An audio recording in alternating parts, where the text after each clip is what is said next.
अस्सलाम वालेकुम एवरीवन। आज का जो हमारा टॉपिक है वो है बेसिकली टाइम स्केलिंग।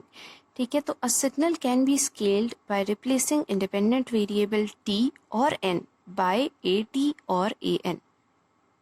यहाँ पे हमारे पास इंडिपेंडेंट वेरिएबल हमने दो मेंशन किए हैं, या तो वो टी हो सकता है या तो वो एन हो सकता है। अगर हम कंटिन्यूस टाइम सिग्नल में डील कर रहे हैं तो हमारे पास टी है, और अगर हम डिस्क्रीट टाइम सिग्नल्स के अंदर हम डील कर रहे हैं तो हमारे पास एन है। और अब हम क्या कह रहे हैं कि हम टी और एन को रिप्लेस कर दें ए टी या फिर ए एन से, और ए हमारे पास क्या है, स्केलिंग फैक्टर। यानी हम इंडिपेंडेंट वेरिएबल को मल्टीप्लाई कर दें किसी स्केलिंग फैक्टर से तो हम उस सिग्नल को कहेंगे कि हमारा टाइम स्केल्ड सिग्नल है। इसकी एग्जांपल्स हम देख लेते हैं, बहुत ही सिंपल टॉपिक है।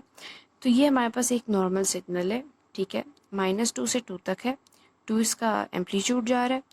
अब यहाँ पे अगर हम देखें तो क्या हुआ है कि हमने टी को 2 से मल्टीप्लाई कर दिया, तो हुआ यूँ है कि हमारे पास सिग्नल कॉम्प्रेस हो गया, और यहाँ पे हमने टी को डिवाइड कर दिया 2 से, तो हमारे पास सिग्नल एक्सपैंड हो गया।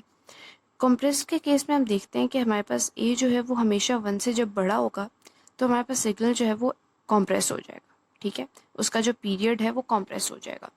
जबकि जब ए 0 से 1 के बीच में होगा तो हमारे पास जो है वो सिग्नल की वैल्यू बेसिकली एक्सपैंड हो जाएगी। इसको हम करके देखते हैं। तो जब भी आप एक नंबर को, लेट से आपके पास नंबर है 10, एक नंबर को जो कि नंबर है ग्रेटर देन 1 उससे डिवाइड करते हैं तो आपके पास एक छोटा आंसर आता है। जैसे कि अगर आप 10 को 5 से डिवाइड करेंगे तो आपके पास 2 आ जाएगा, 10 को 2 से डिवाइड करेंगे तो 5 आ जाएगा, 10 को 4 से करेंगे तो 2.5 आ जाएगा, ठीक है। तो ये हमने देखा कि जब भी हमने 10 को एक ग्रेटर देन 1 नंबर से डिवाइड किया तो आपके पास आंसर जो है वो एक छोटा आंसर आया, ठीक है। जबकि अब हम एक और चीज़ देखेंगे कि जब भी हम इस नंबर को लेस देन 1 से डिवाइड करेंगे तो हमारे पास उस नंबर से ग्रेटर आंसर आएगा। जैसे 10 को 0.5 से डिवाइड किया, आपके पास 20 आंसर आ गया। 10 को 0.25 से डिवाइड किया तो आपके पास आंसर आ गया 40, ठीक है। तो यही चीज़ यहाँ पे हो रही है कि जब भी हमने टाइम को डिवाइड किया, या टाइम को डिवाइड किया बेसिकली एक ऐसे नंबर से जो कि ग्रेटर देन 1 है, ठीक है, तो तब क्या हुआ कि सिग्नल कॉम्प्रेस हो गया। अब हुआ यूँ कि यहाँ पे हमारे पास बेसिकली यहाँ पे 2 था, 2 को डिवाइड किया 2 से तो यहाँ पे 1 आ गया, -2 को डिवाइड किया -1 से तो यहाँ पे हमारे पास -2 आ गया। तो इस सारे सबको इक्वलाइज करने के लिए बेसिकली यहाँ पे तो हम रिप्रेजेंट कर रहे होते हैं 2t, लेकिन यहाँ पे हमने बेसिकली हर टाइम इंस्टेंट को डिवाइड किया होता है उस कांस्टेंट से। तो यहाँ पे हमने बेसिकली डिवाइड किया 2 को 1 से, सॉरी 2 को 2 से तो हमारे पास 1 आ गया, -2 को 2 से तो हमारे पास -1 आ गया, और सिग्नल आपके पास कॉम्प्रेस हो गया। जबकि यहाँ पे अगर हम देखें तो हमने t को डिवाइड किया 2 से, और इन एक्चुअल यहाँ पे हमने t को डिवाइड किया है 0.5 से, ठीक है। तो हमारे पास बेसिकली जब हमने इधर हमारे पास 2 था, 2 को 0.5 से डिवाइड किया तो 4 आ गया, 2 को -2 को 0.5 से डिवाइड किया तो आपके पास -4 आ गया, और आपके पास एक एक्सपेंडेड वर्जन आ गया सिग्नल का।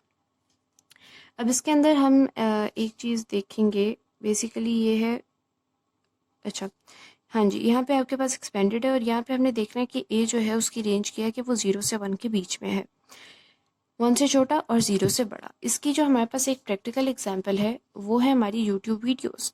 यूट्यूब वीडियोस के अंदर अगर आप साइड पे जो आपके पास 3 डॉट्स हैं उनमें जाके देखेंगे तो आपके पास स्पीड का ऑप्शन होता है, जिसके अंदर आपके पास मल्टीपल ऑप्शंस होते हैं।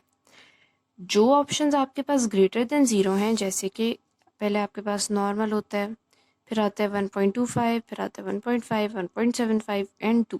जब भी आप इन ऑप्शंस में से किसी को सिलेक्ट करते हैं तो आपकी आवाज़ नॉर्मल से बढ़ जाती है, आपकी आवाज़ की स्पीड बढ़ जाती है। बेसिकली वीडियो की आवाज़ की स्पीड की बात कर रही हूँ मैं।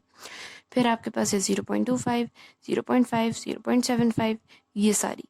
तो अगर आप इनमें से सेलेक्ट करेंगे तो आपकी जो वीडियो की आवाज़ आ रही है वो स्लो हो जाएगी। सिग्नल आपके पास एक्सपेंड हो रहा था, पहले जो सिग्नल 2 सेकंड्स के अंदर फिनिश हो रहा था वो सिग्नल अब 4 सेकंड्स के अंदर फिनिश हो रहा है, ठीक है। ये बेसिकली 4 सेकंड्स के अंदर फिनिश हो रहा था और यहाँ पे 8 के अंदर हो रहा है, जबकि यहाँ पे 4 में हो रहा था और यहाँ पे 2 सेकंड्स में फिनिश हो रहा है। तो ये है आपके पास टाइम स्केलिंग का कॉन्सेप्ट। बिल्कुल छोटा सा कॉन्सेप्ट था। आई होप कि आप लोगों ने कुछ ना कुछ सीखा होगा। तो अगर आप लोगों के कुछ सजेशंस हैं, एडवाइसेस हैं या कोई भी फीडबैक है तो आप कमेंट सेक्शन में बताएं। तो till next video, take care, good bye, thanks for watching.